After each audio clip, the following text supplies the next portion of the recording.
आणि आता एक सविस्तर बातमी पाहूयात। राहुल नार्वेकर यांनी निर्णय देऊ द्या, सुप्रीम कोर्टात काय व्हायचं ते होऊ द्या, यापेक्षा वरती जनतेचं कोर्ट आहे, त्या कोर्टात नक्की खरा फैसला होणार अशी प्रतिक्रिया दिली आहे मुंबईच्या माजी महापौर किशोरी पेडणेकर यांनी। आणि त्यांच्याशी आजच्या निकालाबाबत बातचीत केलेली आहे आमचे प्रतिनिधी प्रशांत बाग यांनी।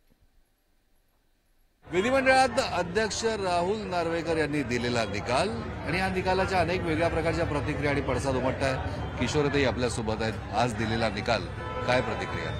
त्या दिवशी राहुल नार्वेकर अध्यक्ष म्हणून बसले, त्या दिवशी निकाल हाच अपेक्षित होता। काही धक्कातंत्र झालेलं नाही, हा निकाल अपेक्षित मान्य आहे, पण 10व्या परिशिष्टाचा सुद्धा स्खलन उल्लेख त्यांनी केला, व्हीपचा उल्लेख केला। अख्ख्या संविधानाचीच मोडतोड चालली आहे, तेच भंगारात काढण्याचं तर बाकीचं काय बोलावं। ते भरत गोगावले म्हणतात की आता उरलेले जे आहेत काठावर असलेले ते सुद्धा मागे लागले, आणखीन ते सुद्धा येत आहे। या घेऊ देत, नो प्रॉब्लेम, येऊ देत, घ्या, जे करतायत ते करा। कारण आजच्या घडीला जनतेमध्ये तुम्ही जाताय, तुम्हालाही माहिती आहे काय जनतेमधला रोष आहे, काय आहे तो दिसतोय। आणि निवडणुकीशिवाय कळणारच नाही, कारण कुठल्या स्तंभाने जायचं।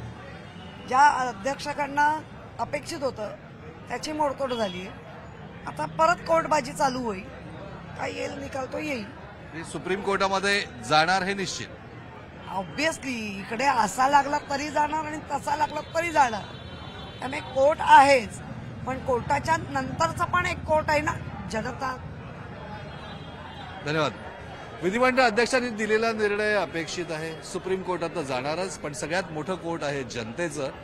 खरा निकाल जो आहे तो निवडणुकांमध्ये जनताच दाखवून देईल म्हणतात किशोरी पेडणेकर। व्हिडिओ जर्नलिस्ट देवसह प्रशांत बाग, न्यूज 18 लोकमत, मुंबई। या बातम्यांसह या